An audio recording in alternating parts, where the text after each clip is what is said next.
सच्ची दोस्ती का इनाम। एक बार की बात है, एक छोटे से गांव में मोहन और सोहन नाम के दो गहरे दोस्त रहते थे। दोनों हमेशा एक दूसरे की मदद करते और साथ में खेलते। एक दिन गांव में एक बड़ा मेला लगा। मेले में बहुत सारी दुकानें थीं और वहां एक सोने का बक्सा रखा था।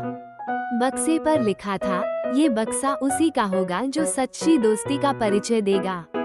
मोहन और सोहन ने तय किया कि वे इस बक्से को जीतने की कोशिश करेंगे, लेकिन एक शर्त थी, उन्हें एक कठिन रास्ते से होकर गुजरना था। रास्ता कठिन और कटीला था।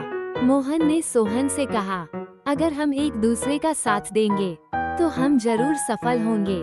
रास्ते में कई मुश्किलें आईं, लेकिन जब भी सोहन थक जाता, मोहन उसे सहारा देता और जब मोहन हिम्मत हारने लगता, सोहन उसे प्रोत्साहित करता।